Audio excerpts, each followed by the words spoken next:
Әлеге эш этаплап башкарыла. Татарстанда моңа 6 ай вакыт калып бара. Кеңәшмәдә цифрлы эфир телевидениесенең сигналларын ничек кабул итәргә, тапшыргычларны көйләү инструкцияләре турында мәгълүмат бирелде. Цифрлы эфир телевидение тапшыргычларын сатуны оештыру, аларны көйләү эшләрен башкару өчен бердәм мәгълүматлаштыру үзәкләре оештырылачак. Февраль аенда дәүләт порталының халык контроле сайтына цифрлы телевидение категориясе кертеләчәк, ә апрельдә төбәк контакт үзәге эшли башлаячак.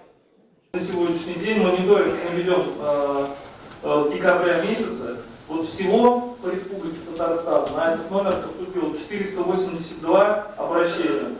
Цифрлы телевидение көчү мәсьәләләре буенча җаваплы Фәнис Рәхмәтуллин белдергәнчә, Нурлатта идарәче компанияләре, трак милекчеләре ширкәтләре хезмәткәрләре 10 меңнән артык йортка кереп аңлату эшләре үткәргәннәр. Бу юнәлештә авыл җирлекләрендә дә эш алып барыла. Әлеге тема гражданнар җыеннарында күтәрелә. Бүгенге көндә авыл җирлекләрендә 24 волонтер билгеләнгән. Шәһәрдә исә исемлек тагын да зуррак. Март-май айларында волонтерлар биләр тапшыру үзәгенә барып укыячак. Аннан соң алар йорт фатирларга кереп аңлату эшләре алып барачак һәм җиһазларны көйләргә булышачак. Аналогтан цифрлыга күчү кабель челтәрләренә ничек йогынты ясаячак. Трансляция программ. IP телевидение һәм кабель челтәрләре буенча тапшыруларда бернинди үзгәрешләр булмаячак, ул элеккегечә калачак. Аналог тапшыруны туктаткач, Нурлат телевидениесе тапшырулары ничек карап булачак? Безнең Нурлат телевидениесе 3 лицензия нигезендә эш алып бара. Аның берсе эфир лицензиясе, икенчесе кабель лицензиясе, анысы элемтә лицензияләре. Инде бу цифрлы телевизор карауга күчкәч, безнең бер нәрсә бер үзгәрмәячәк.